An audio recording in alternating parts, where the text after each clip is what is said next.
Welcome back to the Find Your Place podcast. My name is Bianca. And my name is Jessica. And today we have a special guest who you may have seen on TikTok if you've been scrolling and are interested in the luxury real estate market. Family man, businessman, and social media extraordinaire. We welcome Mark Salerno to the podcast. Thank you for having me on today. Welcome. I appreciate it. Thank you. Firm Friday. It is Firm Friday today, actually. We're waiting on 2 deals that are conditional that should firm up today. So we'll see what happens. Beautiful. Ooh. Well, welcome to the 5th episode, correct? Yes. Yeah, 5th episode of the Find Your Place podcast. Nice. Mark, it's an honor to have you here today. Thank you. So some people may already be familiar with who you are, the name, Firm Friday, the hashtag. Yeah. But we thought we would spice things up. So instead of having you do the intro, hey, my name is Mark, I've been in the industry for, for 17 years. We thought we would ask you to describe yourself using 3 words. 3 words. All right. Hardworking, for sure. Loyal and trustworthy. Ooh, Yeah. hardworking, loyal, and trustworthy. Yes. Awesome. Now, you know, in real estate, oftentimes when people have a team or a brokerage, there's usually certain words that they use to describe the team: trusted, respected, whatever it is. Yeah, there's like a motto. Do you find that who you are as a person is exactly in line with the way you run your business? Absolutely. And is that why it's easy for you just to do what you do on a day-to-day? You know what? When you just do what's normal for you, it makes life easy, right? So I figure, the things that were instilled in me from my father for the business was something I'll never forget. He's always like, Mark, treat your clients the way you want to be treated. So if I want to be treated like shit, I'm going to treat my clients like shit. If I want to treat my clients the way I want to be treated, which is with respect. Yeah. Again, I use the word loyalty because in this business, trust is everything. And I think that's how we built the only thing. Our success. Really. Look, you can be a flash in the pan in this business, come in, get hot, and fall off.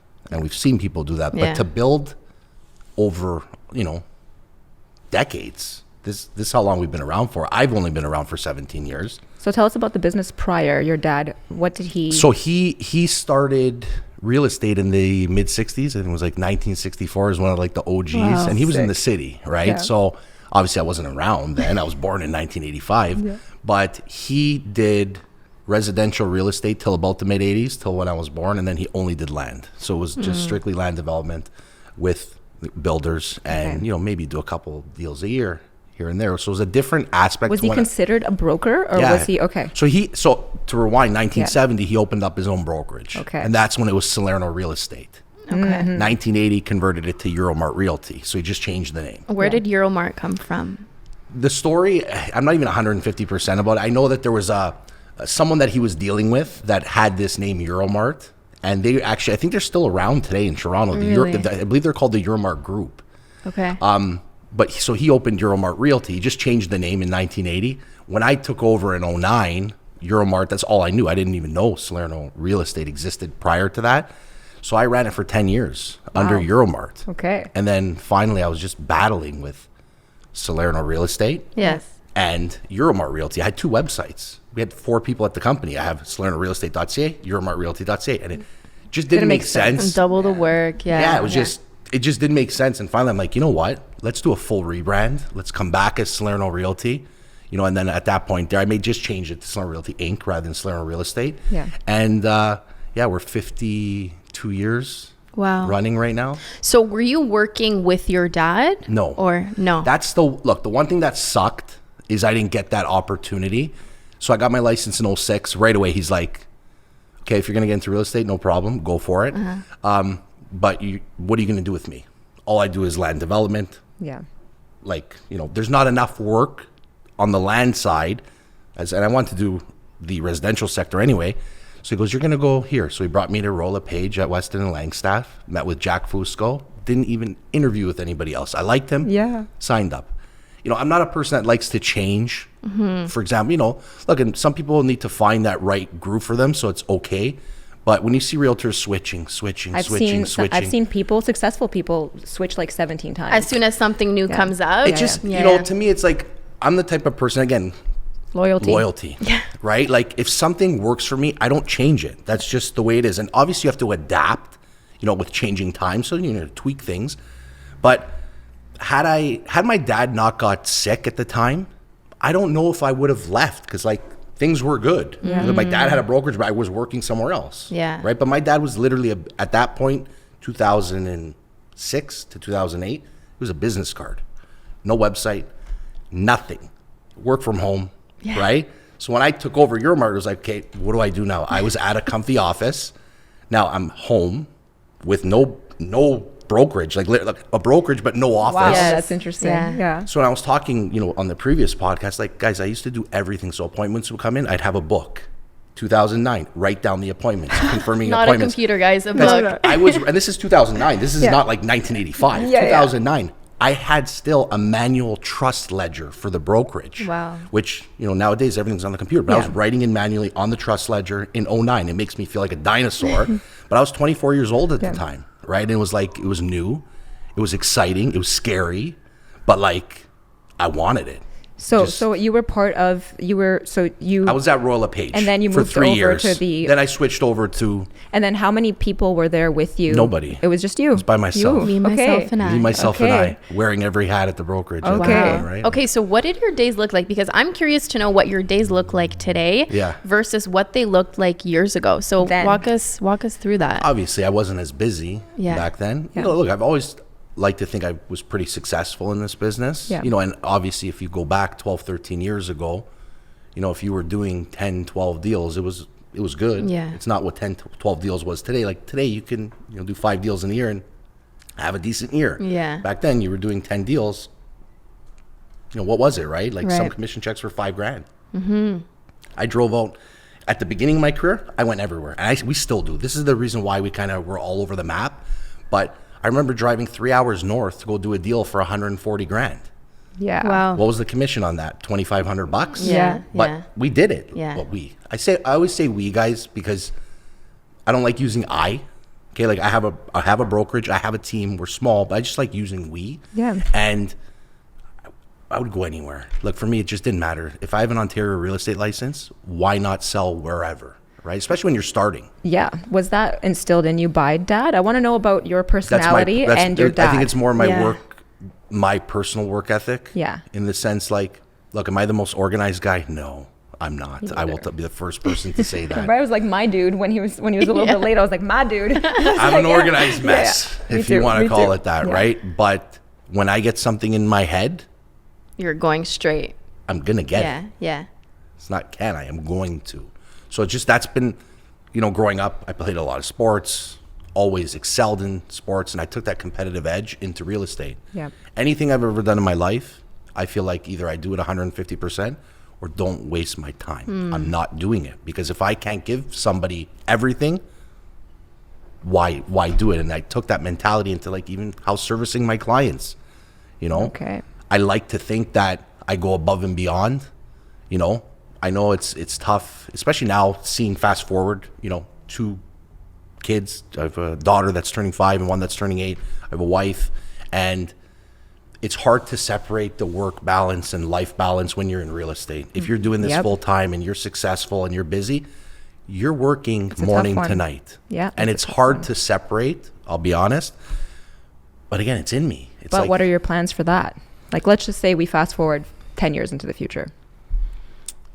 hopefully by then, I don't ever want to say I'm going to stop working. Yeah. That's not what I want to do, but I'm really busting my ass right now so I can enjoy life. Right. I don't want to be in a position where, and I look at my dad, because that's the example, right? Guy worked from when he was 15 years old. He worked in real estate till he had a stroke. Yeah. So like, I don't want to be that guy in the sense where it's like, I love my business. Do I want the business to stay around? Yes. Am I still going to be involved? But I think it'll be a different role in the future, more on the, I don't want to say manager side, Yeah. but pull back from the sales side of it Yeah. eventually, Yeah. because I want to build a brand. More CEO mindset, more Yeah. Yeah. running a company versus But my thing is, I love the Running in the company. I The love grind? the Is that what grind. you're gonna say? I love the grind. Like, and that's what gets me excited. And the thing I love about this business is every day's a different day. Yep. So, you say, Mark, you wake up, what's your day look like? Every day's There's no different. schedule. The phone, different phone calls, different leads come in every day. So it's exciting. Nothing's ever the same. That's Yeah. what excites me about real estate the most, is the different people you get to meet And it's not just as, selling a house. You're a counselor. You wear so many hats, like, Psychologist, yep. especially now with the market. Okay, so we're early June right now, Yeah. 2022. The market's changed. We have some deals that we sold back in January and February. Guess what? They're not closing right now. Yep. And everyone wants to talk about all the successes in this business. Yeah. But so how many phone calls have I had to deal with in between after the sale, after I did my job? Yep. Having to deal with now another 100 phone calls, and guess what? You might have to go back at it again. Yeah. So this the thing of this business. Do I like that? No, that's not what I want to do my job twice. But again, it's a different thing every day. So that's what keeps me motivated, I guess. It being Salerno real estate, are there other family members that are currently in the business? Yes. So I brought my brother. Was asking for years. My brother's a lawyer. Okay. He got called to the bar. I think it was 2009 actually. What kind of law? He was doing personal injury. Okay. And I said, Mike, look, obviously we've been growing.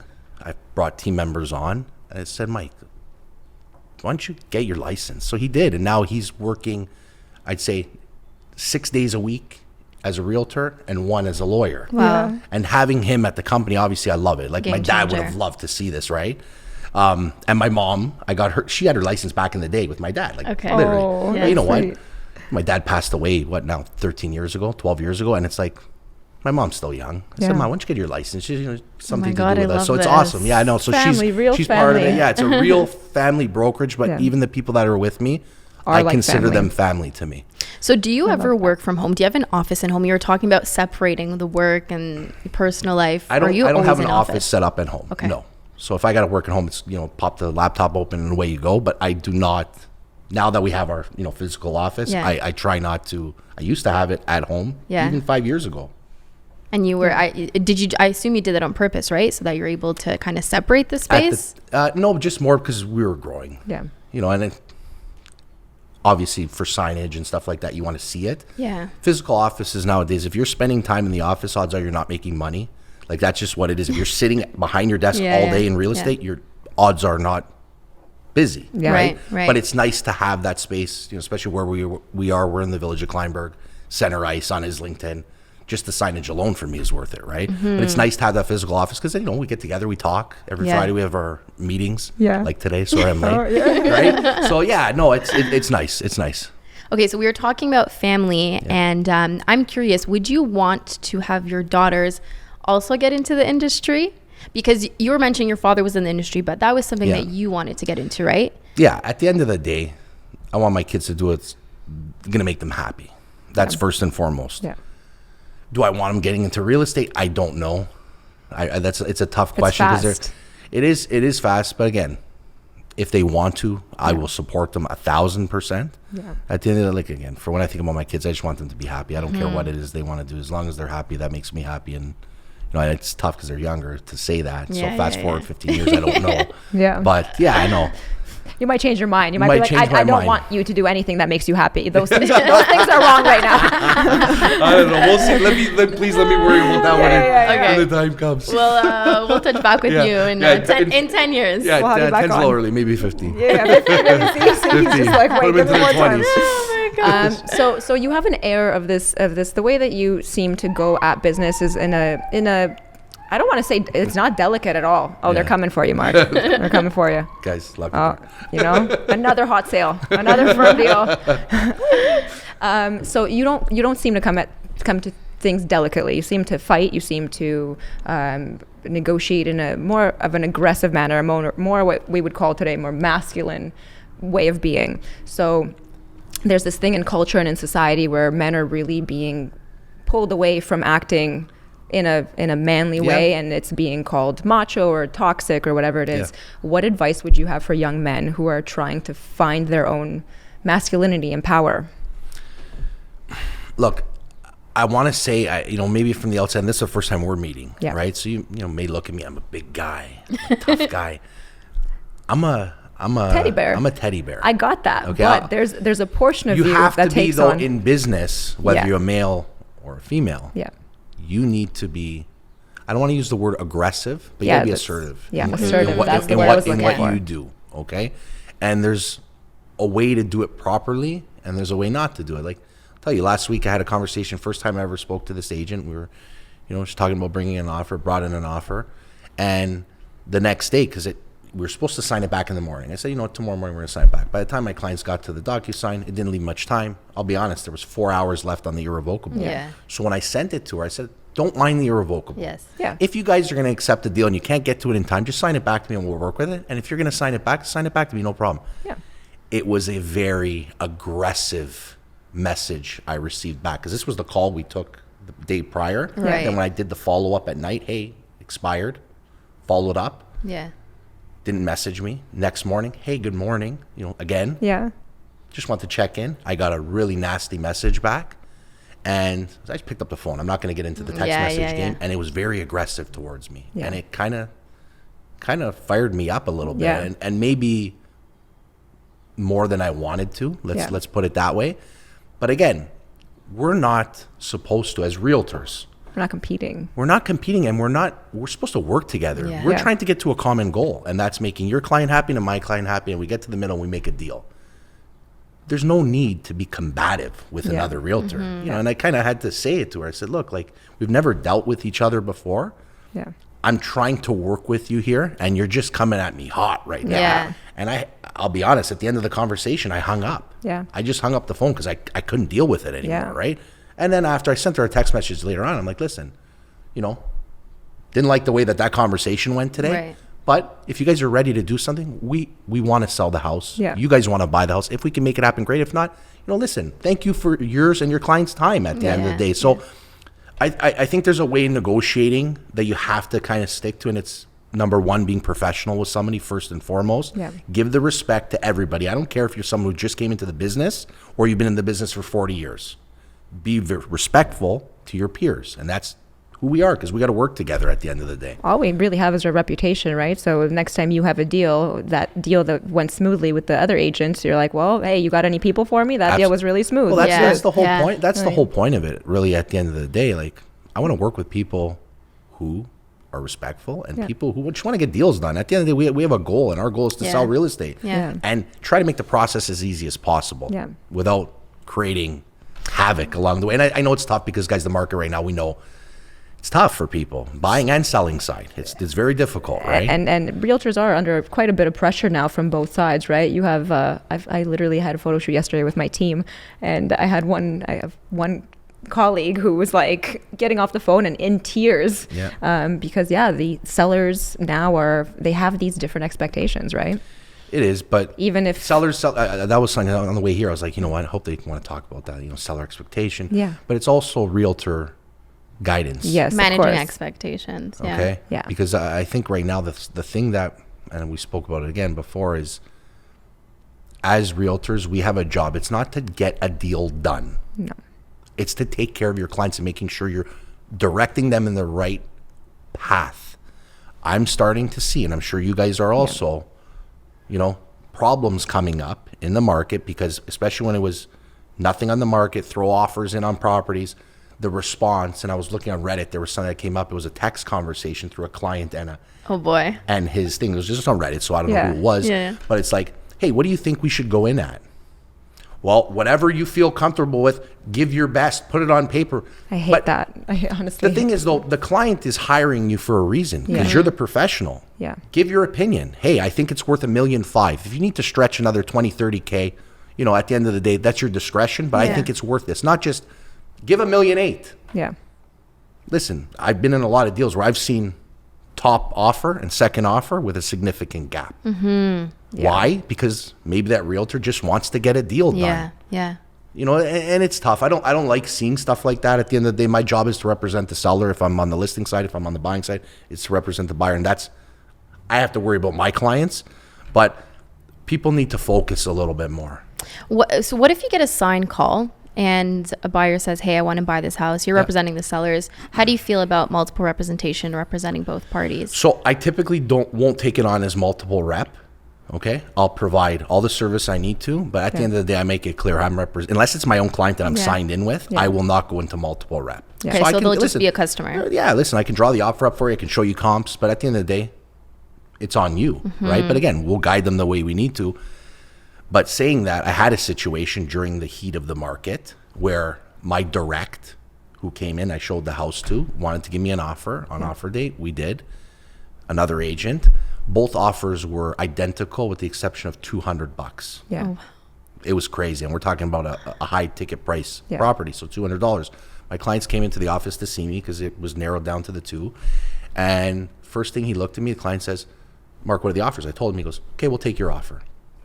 I'm like, hang on. Why? Well, Mark, you worked hard. Yeah. I'd rather your client get it. And Wow. That is the discretion of the seller. And listen, I mean, it's my job at the end of the day to go with what the seller wants, but we didn't take my client's offer. okay. I'll be honest, we didn't. I need to, especially in a situation like that where I don't know the client, I went back to the seller and I explained the differences between the offers. Obviously, everything was pretty similar. Closing dates were a little bit of a change, whereas I think the other offer was better for the closing date. And ultimately, we ended up working with the other deal because the client that I was speaking to felt a little hesitant. I said, let me just make sure. And I'm going to tell you something. Yeah. 99 out of 100 agents on an almost $3 million property to double end it with no collateral agreement. Yeah. We're talking about $70,000 or $80,000 more. Yeah. When the client says, where's the pen? We're like, here you go. Sign Take here, it. here, here, and here, Yeah. and I'll worry about it later. Yeah. I made the extra phone call. I called the client and I said, regarding the closing, because we are looking for a quicker closing. I know you're at 90. Can you push forward? Then it was, oh, Mark, maybe I might need $120 instead of the 90. So I started feeling a little bit of discomfort. Yeah. So that's when I went back to the seller, explained everything out. And he goes, okay, Mark, well, then if you're saying, that there's potentially an issue with closing on that, well, let's work with the other deal. Yeah. And I sold the house With the other to the deal. other agent. Yeah. So essentially what you're saying is price isn't always the determining factor, right? Price is not always a determining factor, but again, feel. Like, don't. It's that intuition that kicked in. The tough part about this, guys, is because when we're in a business where there is potentially a lot of money at stake, not only for the clients, but for the realtor. Yeah. And it's hard for someone to sit there and say, I don't feel like making an extra $75,000 tonight. I'll be honest. But does it cross your mind? Absolutely. But ultimately, you have to weigh what's the most important thing at the end of this. The client. What do you think is going to put the client in the best position? And if it's to push it to somebody else, And that's it. then that's what you have to do. Right. Ultimately, at the end of the day, right? And again, clients make the final call. Our job is to give the full spectrum, let the clients see everything, and let them decide ultimately at the end of it. But again, I say these things because there's a lot more realtors today. Every other day, there's a new real estate agent. I get DMs probably like 5-10 people a week are like, so like, how do you like in real estate? I'm thinking of getting my license. I always tell people, honestly, you'll love and you'll hate it. There'll be days where you hate it until you pick yourself up and actually start doing well. Because just be prepared to not do the best at the beginning, but once you do, it is a wonderful business. I encourage people when people ask me, Mark, get your license. Yeah. Nothing wrong with getting your license, even if you don't want to trade and you want to just kind of keep it for personal use. Go for it. Yeah. But when people see what's going on online, everyone thinks every realtor is a multimillionaire. Yeah. Because the way everything looks Yes. online. Yes. Okay. And my whole thing is just there's a lot of people coming to the business, and you're starting to see the effects of it, not because, I'm losing business, but because the lack of quality in agents today. I posted something a couple days ago. We have a listing, I won't say where another agent put one on the market with a 17-day offer date. Wow. Okay. Might as well just make it for a year. 17 days. Offer date comes. I see it's not updated. Doesn't sell. Fine. Call the office. Oh, Next I saw day, your post. I called 3 times the agent. Yeah. I only got a call back from the assistant. Yeah. And when I asked the assistant, they didn't know anything. Yeah. The agent didn't call me back. Ooh. Didn't call me back. A luxury listing. No, this was a $1.5 million home. Okay. Didn't call me back. Yeah. I sent the text message like 6 days later to say, hey, no update on the listing. Did you sell? Did you not sell? Called you, read the message, didn't text back. Holy cow. That's So tough. if an agent's doing that, forget about me. Yeah. Any other agent. If a listing agent is doing that, That what are client, they doing that to their poor client. What, Yeah. what Oh if my there's gosh. direct leads coming in for that listing? Yeah. Again, we're trying to work together, right? You can't pick up the phone to call someone back or text. Yeah. There's Or a your big, clients. There's a big issue. You're not too busy. Yeah. Wow. You're not too busy. So still no word. Still, I haven't heard back. May 24th. It's June 3rd today? Yeah. Still haven't heard back. Wow. And the listing still hasn't been updated. It still says there's an offer date on May 24th. No way. I Dang. swear. What if that's one of those anomalies that something really crazy happened? That sounds insane. No. That sounds like It's laziness. I'll be honest. That's the only thing I can account for. Yeah. At the end of the day, because if you're seeing stuff like that, again, if I'm a client and my house had an offer date and the listing's not updated, I get it. Sometimes now people are stringing the price out. They don't change the price and they just want to leave it there to field calls. Yeah. Okay, but get back to the peers in your business. Right. Now, It's what just about bad business at the end of the day. What about when you're okay? So what is your sort of structure and method for when you're calling someone? You have a buyer and you're gonna call the listing agent. How do you pull information in a proper way out of your colleagues? out of the other agent? Top secret information, Yeah, guys. give us your secrets. Guys, I'm a no bullshit kind of guy. Yeah. I'm a straight shooter. Yeah. Like, Yeah. again, let's feel out the situation. Obviously, you're trying to feel it out in the right way. And if they're going to be closed, they're going to be closed. It is what it is. I'm not asking to tell me what's your client's bottom line. I'm not trying to do that. Yeah. Especially if it's an offer date situation, because that's difficult. As a listing agent, we don't know what it's going to be on that day. Yeah. I tell people, put your best foot forward. But I think it's important when you're talking to that realtor, try and feel out the situation. Obviously, the questions you want to ask are the closing questions, expectation questions, because sometimes on a preemptive, if the clients have a number, sometimes even my clients say, hey, if I get X prior to offer date, I'd consider. Yeah. So if someone asks me, hey, it's my clients telling me, Mark, if we can get this kind of number, float it out there. Yeah. So it depends on what the client is willing to, the agent is willing to Divulge or divulge share or whatever. share with you. As long as it's keeping everything above water, I think it's good. But guys, I'm a no BS guy. I like to I don't want to say cut to the chase. Straight shooter. But let's not waste each other's time at the end of the day. If someone called me 2 days ago for one of my listings, my clients told me bottom line's 2.4. Yeah. Guys are saying, hey, I'm going to bring an offer at 2,150. Not Don't gonna waste happen. your time. Yeah. Don't waste mine. All it's going to do is aggravate my client. Yeah. They've given me discretion on where we can go with this. Yeah. There's no point in going through the motions for no reason, right? Some agents do that because they want to show that they're bringing offers to their Well, clients, listen, though, right? But when you've already had the numbers on paper, then it's like, What's the point? don't do it. And again, the client's saying, don't waste my time. Yeah. Again, you have to go on what your client advises you to do ultimately at the end of the day. So things changed during COVID. Yes. Everyone started doing business via DocuSign, over the phone. Zoom. It's different. And I mean, I wasn't in the industry prior to that. So you've definitely seen the shift, right? The changes. Are you, when you're doing multiple offers and it's offer date, are you meeting with your clients in person? Never anymore. Never. That is not. So that has changed. So I did, probably since COVID started, a couple times when it's elderly clients, for sure. But I think it actually goes a little bit more smooth. Before, it used to be like, let's go to the house, 18 people outside, bring the offer in, client, don't even give any facial expression. If that thing's $500,000 over what you expected, just be quiet. So now you're an acting coach at that point Yes, too. yes. But saying that now, I like to do it via DocuSign, and I like to do it because, especially when you have a listing where you're going to get a lot of offers, it's just easier for me to be in a controlled environment at the office, not having the clients at the table, talking and this. Hey, we got 10 offers. I put them on a spreadsheet. Yep. Price, conditions, closing date, deposit. It's all set up. Yep. Once I have all the offers in front of me, I'll send it to my clients.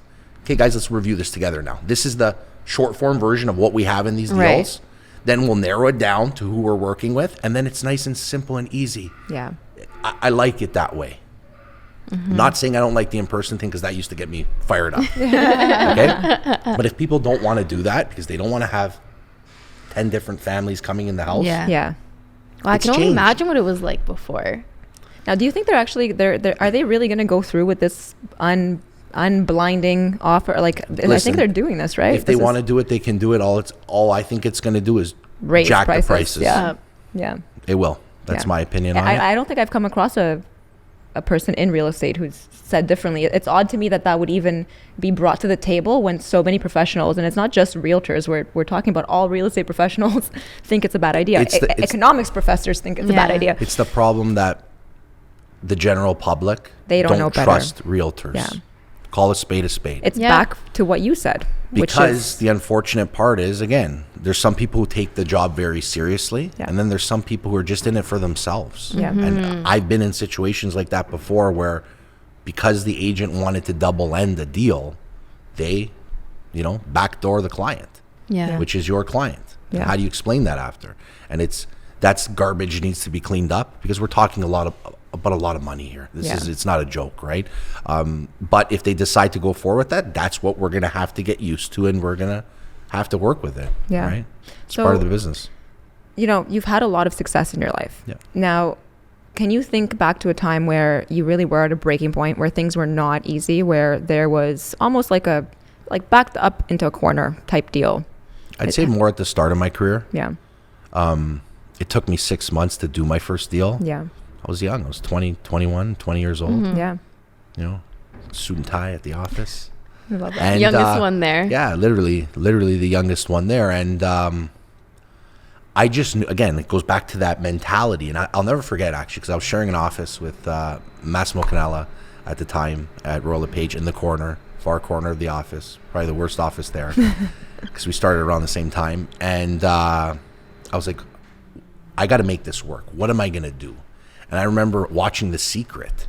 I swear to you, I watched that video on my computer and I wrote down all the stuff, and I'm like, I want to make X by this. Yes. And then it started coming together. But because I was working though too, right? Yeah. Like, the problem is people think they can come into the business and it's like, I got my license, I'm going to be a superstar. Mm-hmm. And a lot of people realize that they come in the business and lose money. Yep. Right? It's the simple reality. There's a lot of realtors, and I think the stat came out, it was like 66% of realtors do less than 2 deals a year. 2 deals in less than today's like 30 standards, grand a year. Yeah. right? So, but even in today's standards, it's not 2 deals is not going to pay the Sustain bills. you, no. But 2 deals nowadays could be 50,000, 50. could be 100,000. Still shitload of money. Yeah. For 2 deals. Yeah. Right? Back in the day, you did 2 deals. $5 grand. You were done.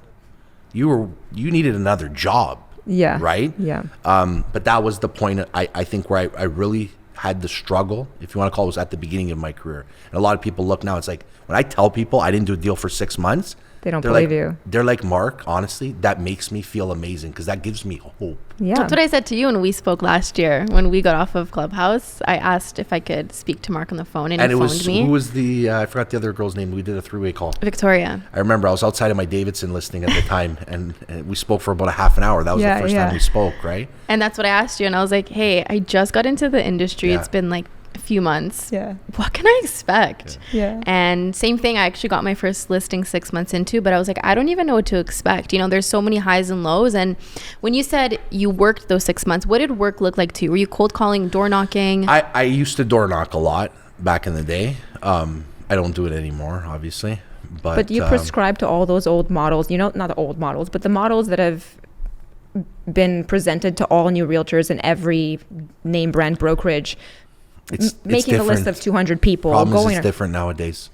So I can't have that. We're going into the social media talk, guys. No, it's just I can't have that comparison from 06 Yeah. to 2022. But if Because you have a new agent if that comes someone in- came into the business today, Yeah. they are so far ahead of Yeah. where I was or people before me were. Yeah. Because when I got in the business, unless you had pockets full of money to advertise on buses or in magazines or flyers, Yeah. nobody knew who you were unless you met with people. Yeah. Right? So that's where the jump in of the Facebook days started in 06, and I got my license and I jumped into Facebook, throwing albums up and stuff.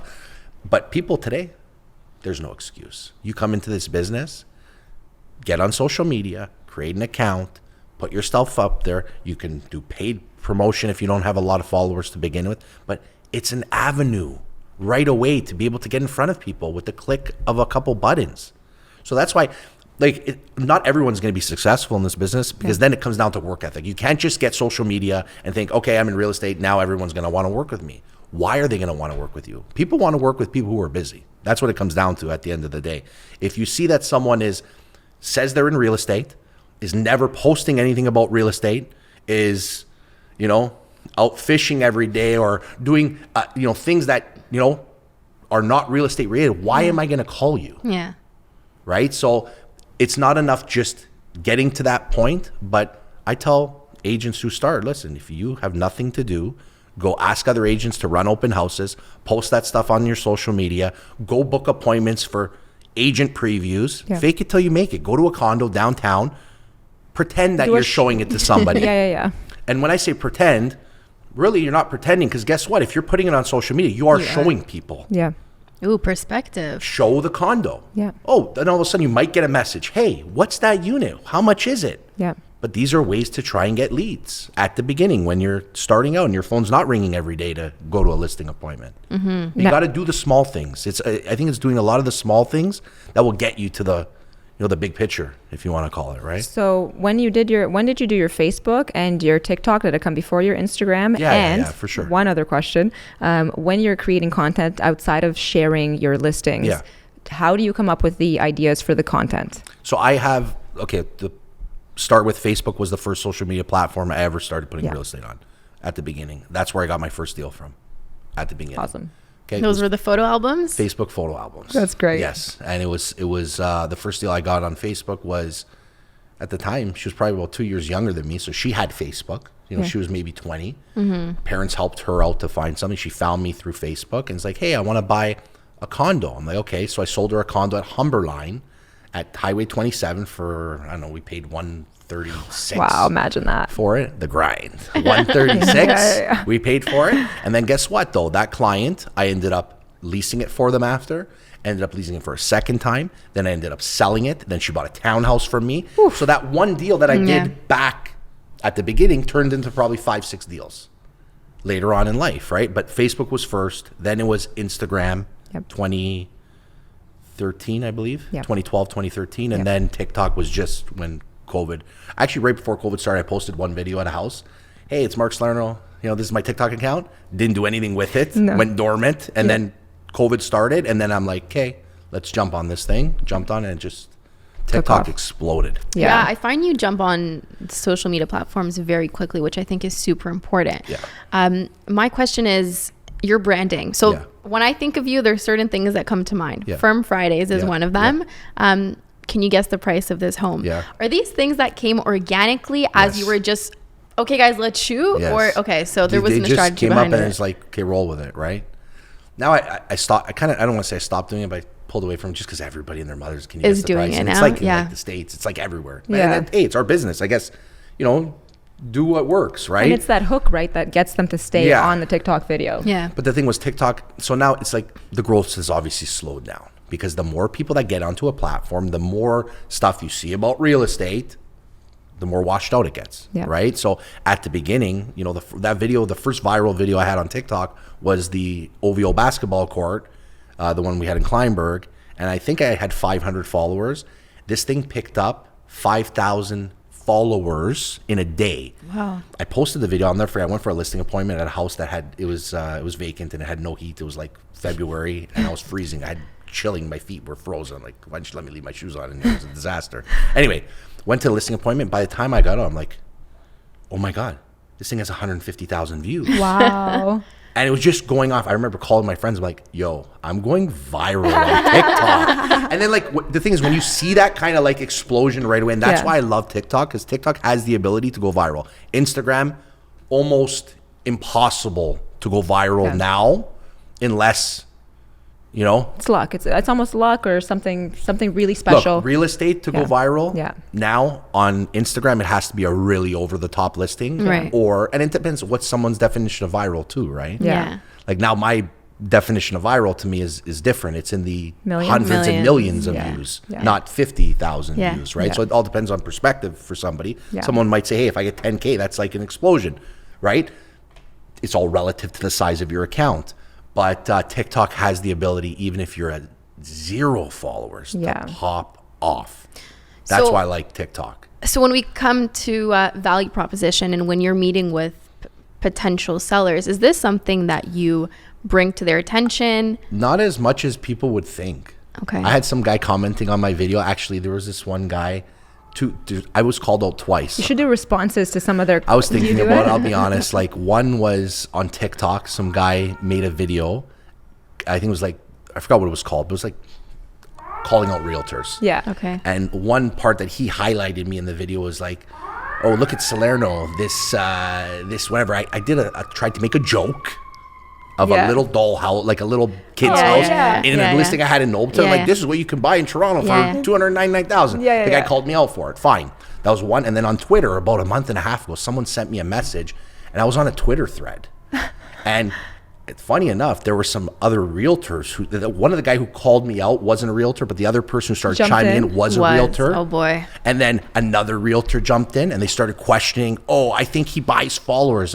Listen, I look people up, If you're going to, and again, I was going to. I'm sorry, that was straight out of a Goodfellas. I was going to go in the thread. I was going to go in the thread and comment. I'm like, just Mark, don't even give the time of day to the situation. But I saw it, right? I saw it. And, and I think people forget that we're people and that we see things and that we want to see who said it. But the thing is, though, if you don't know me, I would never go and comment on somebody that I don't know and assume. Because I don't know you. That's wrong to do, right? But, these are, again, I look it up and I'm like, this guy did one deal in the last 5 years. I'm not going to even give the time of day for it. If they want to do that, that's fine. It is what it is. But that's part of, you want to have a bigger social media, get ready to get nasty comments because they come. When did you start the TikTok, you said? 2020. Really started it was March. COVID. Yeah. So there's lots of March time for you guys to start it if you have been thinking about it. TikTok's still super early for people. Yeah. I would say that's the one to jump on even before Instagram. Yeah. I like TikTok better for the sake of getting more views and going viral. I was about to say viewership. Like, I think it's just different. Better. I don't know what it is, the algorithm or... Well, Instagram feels like they're losing to TikTok. 90-second reels just got introduced last week. Yeah. Why? Because TikTok went to longer form. Yeah. And Instagram feels like more of a money grab than anything right now. A lot of you may ads. Have guys like we have a bigger following. Maybe 10% of the people see my stuff. And same thing with you. They're not trying to push stuff out organically like it was 2 years ago. Yeah. We used to pop off way more on Instagram than we do now. The platform has changed entirely. They've also now, I think, they want to reduce captions, and now videos are taking up the whole page on Instagram. Like, it hasn't happened on my phone yet, but I was with my aunt full and I opened it up and I was like, what is this? And you can't really see the captions. It's just become a full video. So I guess they're just trying not to get lost behind TikTok because... Guys, I'll tell you, I was thinking about it last night. I'm like, I might stop posting photos on Instagram. Yeah. Like, I'm debating that in my mind. I'm thinking I might just go reels. It doesn't really do, it honestly doesn't do anything. And full videos. Because, I see, and again, I hate judging on the amount of likes. I hate doing that shit because it's just, you got to put it out there for people to see. It's just less engagement, period, though. That's what I mean. And it's like, why is it like that? Because the platform is pushing video. Yeah. So I think video is like the number one thing you have to be doing. Hence why you guys are doing a video podcast right now. These are good things, right? So just, I would say advice would be push more on video than anything. Yeah. I think I'm drawn to listening to people speak, right? If I go on a page and I could hear you speak and I could hear the way you deliver information, automatically that's a follow for me. Pictures don't do much for me. The problem is pictures can only tell so much. Yeah. Video doesn't really lie, right? Like, video is video. Like, I could get to know you by me watching a bunch of your videos. If you put photos of yourself, I don't know who you are. Yeah. And that's the thing is we're actually coming into this odd age in our culture where we had this portion of time where everything was fake and people loved it. The whole Kardashian era, the reality TV era, the plastic surgery era, all of that whole era was so popular. And now we have people craving authenticity, wanting it so badly. They want it, and a lot of people say that they are or it is, and it's still bullshit. True. Look, nobody wants to talk about that stuff. Yeah.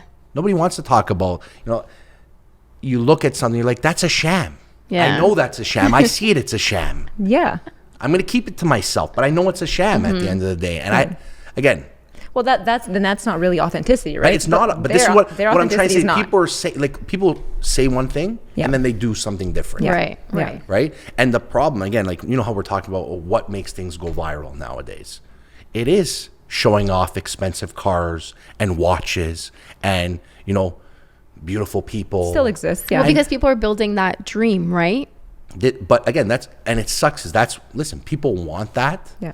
I'll go on my live videos and people start asking me, hey, how much money did you make this year? What kind of cars do you drive? What kind of watches do you have? But the reality is a lot of people, when they get asked those questions, love it. They thrive off of it. And people like that stuff. I'll be honest. Yeah. What I say to people when they ask me is, I don't discuss And what I from make. what we heard from the last podcast, you didn't even check when you're.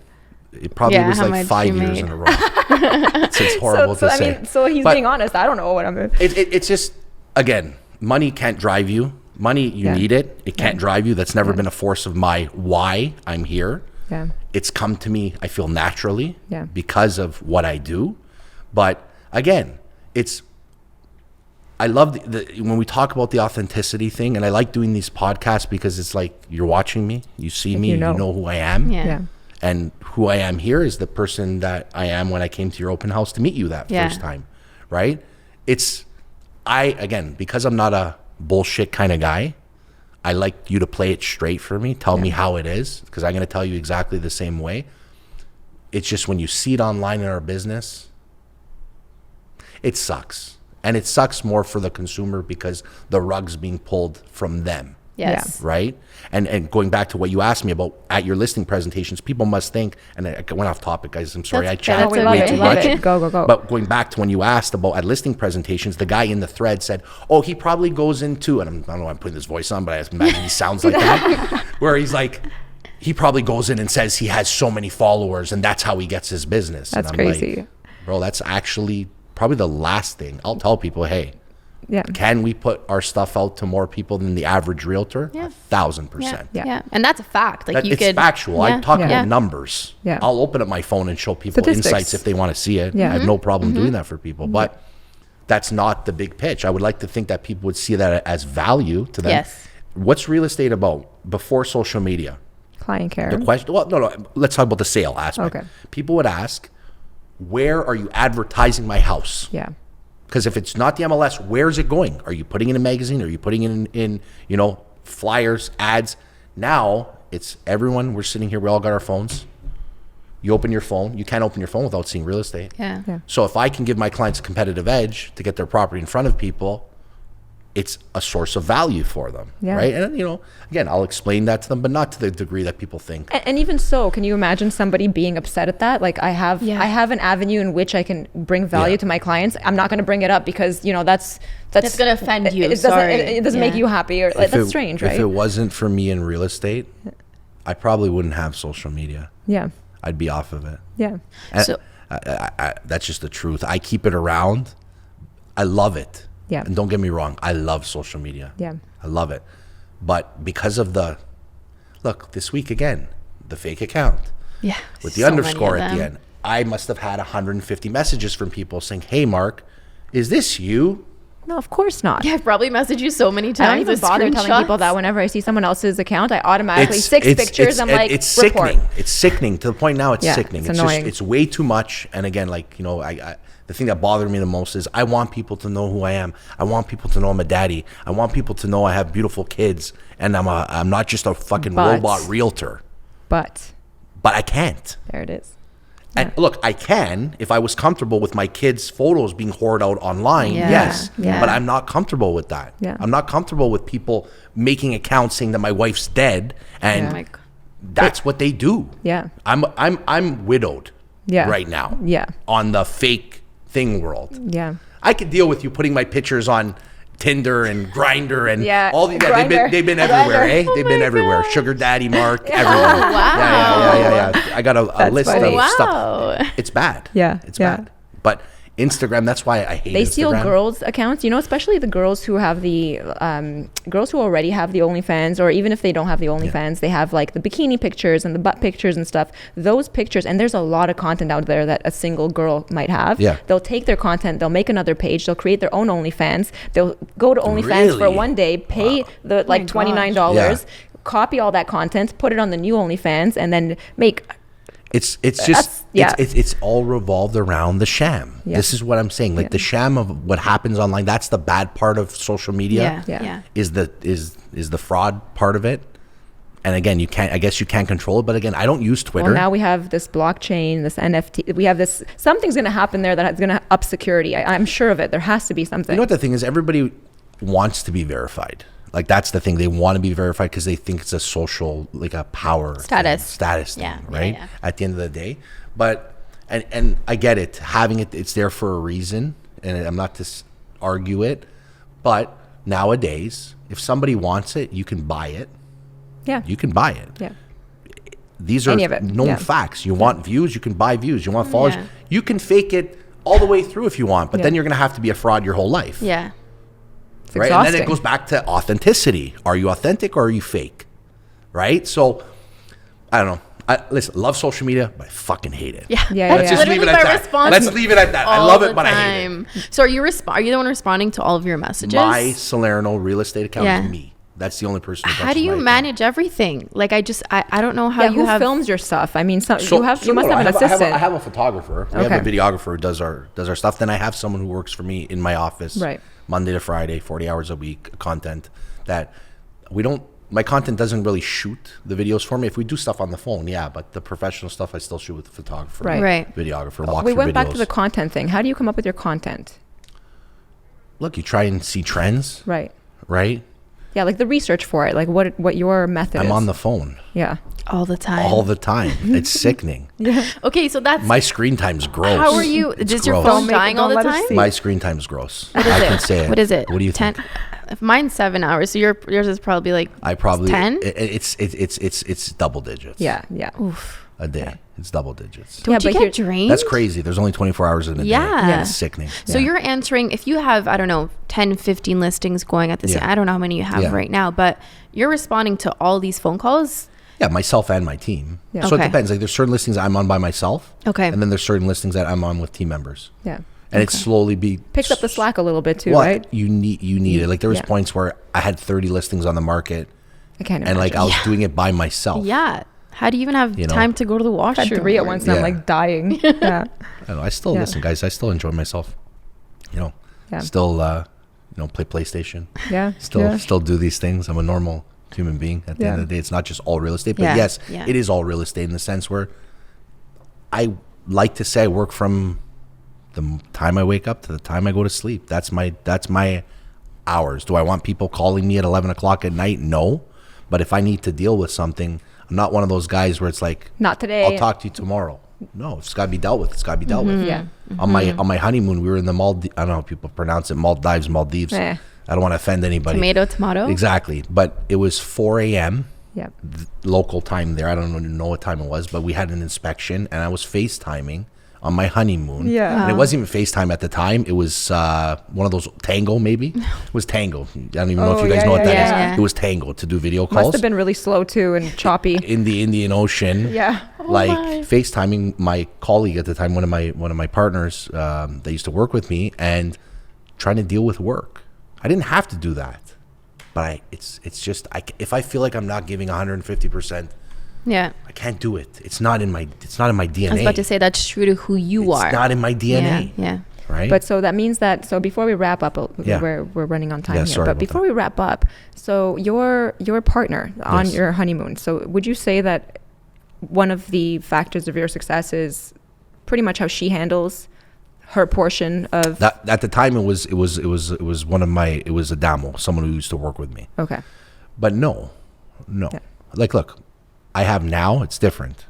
Now and then it's different. I didn't even Yeah. have an administrator back then, Yeah. right? So, but now, yeah, I have an assistant. But who in terms works- of your actual partner at I home, don't, your wife. Oh, my wife. Yeah, okay, yeah, she yeah. said I my say- wife. I I say partner. I'm like, sorry, Yeah, I say yeah. who's No, I'm Okay, saying yeah. wife. So your Yes, my wife and how she handles her portion of the She's- family life she's the and fucking best. how patient she is and like all these other She's the things. best. This is what makes a portion of you, right? Without her, yes, there we go. That's what I'm without looking her, I wouldn't be in the position I'm in. And I could say that very confidently. Yeah.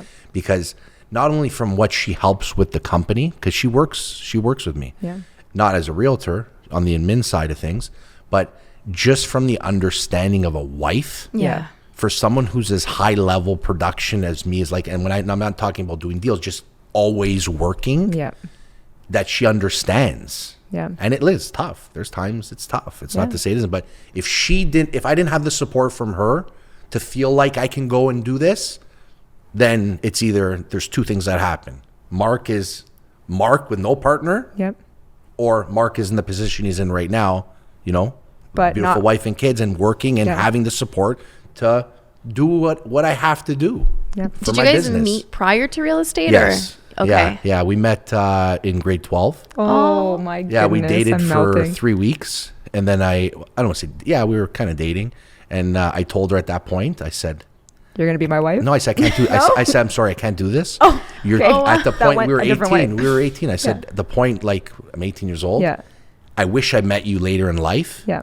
But I can't. A lot of I can't boys go do through this that. right A lot now. of men go through that. And we both went separate ways. I had a serious relationship. She had a serious relationship, and then we came back together, and we got Wow. engaged in 3 months after. Love. when you How know, many you years know. after that was that? That was we were 26. Yeah. So 8 years later. That's beautiful. Yeah. I love that. That's beautiful. Yeah. So it's Soulmates cool. find their way back listen, to each you other. it's no matter what, as successful as somebody is, they're only as successful as the people who are on the journey with them. Mm-hmm. And that's why, again, I started the team. Could have been very comfortable working from home. We were doing good. Comfortable life. It was yeah. good. It was a very Yeah. comfortable life. But I like winning with people. Like it goes back to the sports, right? Like Yeah. That Team player. the team aspect is the greatest. Oh, the that's a greatest. great way to It's end the that off, greatest. isn't Yeah. it? Yeah. So before You have we one wrap more? up, we just You we want had a rapid fire? You question. want rapid No, fire? no. What? Tell me. We had a question from one of our viewers, and they Okay. were just asking. So this question actually came up several times. It was just worded different ways, Okay. and it was for new realtors. Okay. Yeah. New realtors always. Yeah. And someone had asked if Mark had to start back from day one as a realtor, what would he do to fast track his business? And is there any form of coaching that he would advise?